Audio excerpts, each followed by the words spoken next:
Welcome to my channel अध्ययन तालीम में आपका स्वागत है। आज की वीडियो में डेवलपमेंट ग्रोथ एंड मैच्योरिटी पर लाई हूँ, जो कि सीटेट के लिए बहुत इंपॉर्टेंट टॉपिक है।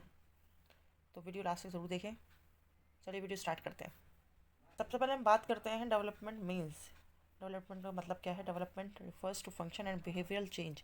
जो डेवलपमेंट है वो क्या करता है? वो आपका बिहेवियर में, आपके काम करने में चेंज लाता है, ठीक है।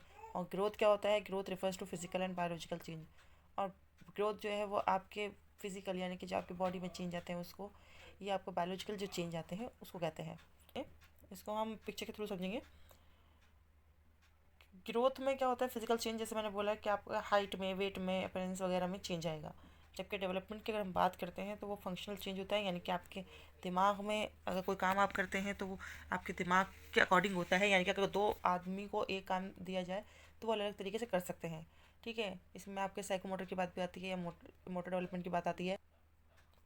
अब हम बात करते हैं differentiate between growth and development. जैसे पहले इसमें लिखा है कि refers to increase in size, height and weight. Growth basically किसे कहा गया है? जिसमें साइज में, हाइट में, वेट में इंक्रीज होता है, मतलब बदलाव आते हैं, उसको हम ग्रोथ कह रहे हैं। वहीं डेवलपमेंट का मतलब क्या है? कि refers to improvement in the function of the body process. मतलब जो भी बॉडी के प्रोसेस हैं, बॉडी के काम करने में जो भी आपके इम्प्रूवमेंट आते हैं उसको हम कहते हैं डेवलपमेंट। ग्रोथ को हम ईजिली मेजर कर सकते हैं, जबकि डेवलपमेंट को हम ईजिली मेजर नहीं कर सकते, क्योंकि वो अंदरूनी चीज़ होती है।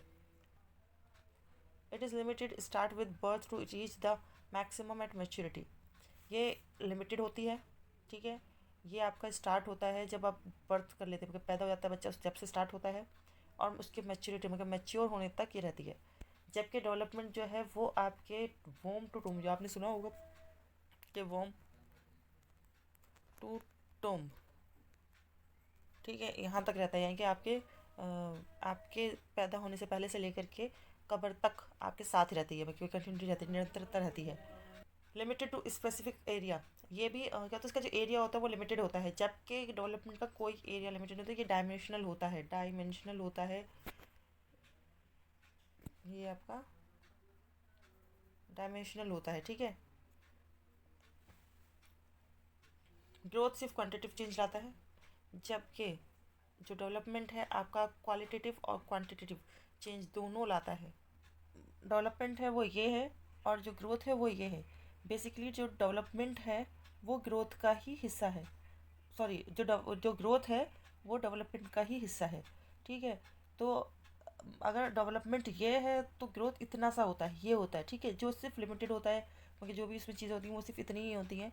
और जो जबकि डेवलपमेंट जो है वो पूरी ज़िंदगी चलने वाली एक प्रक्रिया है। कहते हैं मैच्योरिटी की। अगर मैच्योरिटी की बात करते हैं तो मैच्योरिटी क्या है? Maturity is the unfolding of hereditary characteristics from time to time. Maturity एक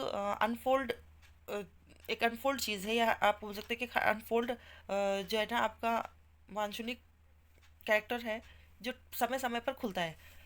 जैसे कि आपने फूल की पंखुड़ियाँ देखी होंगी, जब वो खिलती है तो धीरे धीरे खिलती है, ठीक है। उसी तरीके से मैच्योरिटी भी होती है कि वो आपके एज के साथ ही आगे बढ़ेगी। ऐसा नहीं है कि आप 5 साल के बच्चे के अंदर आप 10 साल वाली मैच्योरिटी देख लें, ऐसा नहीं होता। अगर वो 5 साल का है तो 5 साल तक उसके अंदर जो जो चीज़ें आ जानी चाहिए वो 5 साल तक आएंगी, और 10 साल के बच्चे के अंदर जो जो चीज़ें आ जानी चाहिए वो 10 साल तक ही आएंगी, वो उससे पहले नहीं आ जाएंगी, ठीक है। जब भी वो कहा गया है ना कि टीन एज जो होती है वो एक अलग एज होती है, जिसमें जिसे बच्चे की जो समझ है वो बनने और बिगड़ने के बीच में रहती है। यहाँ पे maturity is the ability to respond to the environment is in an appropriate manners and it's highly related in hereditary biological growth and development is known as maturation. Maturation की एक और डेफिनेशन ये वाली है, जिसमें साफ बताया गया है कि मैच्योरिटी जो है वो आपके हेरिडिटरी और इन्वायरमेंट से जुड़ी हुई है, ठीक है। ये भी एक हिस्सा है ग्रोथ और डेवलपमेंट का, ठीक है। उसी को हम मैचुरेशन कहेंगे। इसको अब एक बार पिक्चर के थ्रू हम समझ सकते हैं। देखिए, जैसे मैंने पहले भी बताया था कि डेवलपमेंट एक बहुत बड़ा हिस्सा है, उसमें ही आपकी मैच्योरिटी और ग्रोथ है, ठीक है। मैच्योरिटी और ग्रोथ डेवलपमेंट का ही एक छोटा छोटा हिस्सा आप कह सकते हैं। अब हम बात करते हैं टाइप्स ऑफ डेवलपमेंट। कितने प्रकार के डेवलपमेंट होते हैं? पहला है कॉग्निटिव डेवलपमेंट, जिसमें लैंग्वेज, लॉजिक, थॉट, एटीसी इन सब की बात की गई है, ठीक है। दूसरा आपका था physical development. Physical physical development में दो तरह के स्किल्स की बात की गई है, एक है ग्रॉस स्किल, एक है फाइन स्किल। ग्रॉस स्किल जो होता है वो बड़ी चीज़ों की पर होता है, और जबकि फाइन स्किल जो होता है वो छोटी चीज़ों की बात की गई है। जैसे ग्रॉस स्किल में अगर हम देखें तो बच्चे का पकड़ना, ठीक है, झपटा मारना, या फिर जो है ना अपने कूदना चलना, ये सब उसका ग्रॉस स्किल में आएगा। जबकि फाइन स्किल जो है वो उसकी उसमें क्या होता है, छोटी छोटी से उसकी उंगलियों का चलाना, आंखों का झपकाना, ठीक है। तो ये सब उसके फाइन स्किल में आएगा। जो छोटे छोटे काम होते हैं उसको फाइन स्किल्स में बोलेंगे। तीसरा है आपका सोशल डेवलपमेंट, जो कि इमोशनल और मोरल डेवलपमेंट है, से जुड़कर आती हैं। इससे रिलेटेड मैंने जो थ्योरी पहले भी बताई है वो थ्योरी आप इसी के अंदर हम बात करते हैं। अब बात करते हैं हम स्टेजेस ऑफ डेवलपमेंट की, जिसे मीन्स ऑफ डेवलपमेंट भी कहते हैं। आप इस पिक्चर के थ्रू समझ सकते हैं कि कितने होते हैं। पहला आता है आपका प्रीनेटल, जो कि 40 वीक्स का होता है। दूसरा आता है इन्फेंट, जो 0 से 2 साल तक के बच्चे के लिए होता है। तीसरा आता है आपका अर्ली चाइल्डहुड, जो कि आपके 2 से 6 साल के बच्चे के लिए है। फिर है लेटर चाइल्डहुड, जो कि 6 से 12 साल का हो गया। फिर एडोलेंस, जो आपके 12 से 19 साल का, जिसे हम टीन एज बोल सकते हैं। उसके बाद आपका अडल्टहुड आता है। एडोलेंस तक की बात ही की है। तो अब जल्दी हम बात कर लेते हैं principle of growth and development, वृद्धि और विकास के सिद्धांत की। तो पहला आपका आता है सेफ्लोकोडल प्रिंसिपल, सेफ्लोकोडल सिद्धांत, जिसमें बच्चे का क्या होता है, विकास, वो ऊपर से नीचे की तरफ जाता है, यानी कि सर से पैर की तरफ उसका विकास जाएगा। उसको हम कहते हैं सेफ्लोकोडल सिद्धांत। दूसरा आपका आता है प्रॉक्सिमोटिटल प्रिंसिपल। इसमें बच्चा केंद्र से, यानी कि बीच से आपके दोनों भुजाओं की तरफ जाएगा। इसको हम इस तरह से समझ सकते हैं कि जैसे कि एक बच्चा है तो इसका विकास ऊपर से नीचे तक आएगा, तो ये आपका हो गया सेफ्लोपोडल। और अगर हम इसकी बात करते हैं आपका प्रॉक्सिमेटल,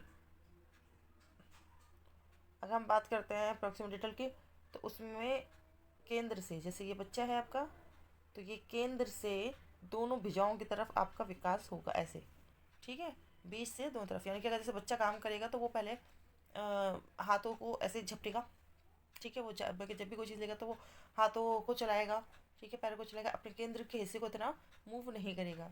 और सेफ्लोपोडल में सीधे वो अपने पहले कंधे पर नियंत्रण पाएगा, फिर नीचे की बॉडी पर, गर्दन पे, सबसे पहले वो अपनी गर्दन पर नियंत्रण पाएगा, फिर उसके बाद नीचे की तरफ अपनी दूसरी बॉडी पर या दूसरी बॉडी के हिस्सों पर, ठीक है। फिर तीसरा है आपका प्रिंसिपल ऑफ हायरार्ची इंटीग्रेशन, है आपका जर्नल टू स्पेसिफिक की तरफ, यानी कि बच्चा पहले जो चीज़ें हैं, छोटी छोटी चीज़ें पहले वो सीखेगा, बाद में बड़ी चीज़ें सीखेगा। जैसे कि वो पहले पकड़ना सीखेगा, बाद में उसे पता चलेगा अच्छा जो चाय है या कोई भी चीज़ है वो गर्म और ठंडी होती है, तो ये पकड़ने के बाद उसको पता चलेगा, ठीक है। प्रिंसिपल ऑफ इंडिविजुअल डिफरेंस, हर एक बच्चे के अंदर अलग अलग खासियत है, वो अपनी अपनी क्षमताओं के हिसाब से मतलब कि जो है ना सीखता है, जानता है। Principle of continuous versus discontinuous development, जो डेवलपमेंट है वो निरंतर है, जिसको कहा भी गया है कि ये निरंतर रहती है और ये डिसकंटिन्यू नहीं होती है। फिर है प्रिंसिपल ऑफ नेचर और नर्चर, समाज से हम ग्रोथ और डेवलपमेंट को समाज से अलग करके नहीं सोच सकते, या हायरार्ची और इन्वायरमेंट से जुड़ी हुई होती है। इसमें सिर्फ इतना बताया गया है।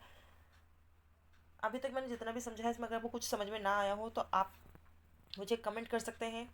सीटेट में एग्ज़ाम में आने के लिए ग्रोथ एंड डेवलपमेंट टॉपिक से सिर्फ इतना ही आएगा जितना मैंने आपको पढ़ा दिया है, इससे अलग कुछ नहीं आएगा। बाकी आपको वीडियो अच्छी लगी हो तो लाइक करें, शेयर करें, कमेंट करें। Thank you.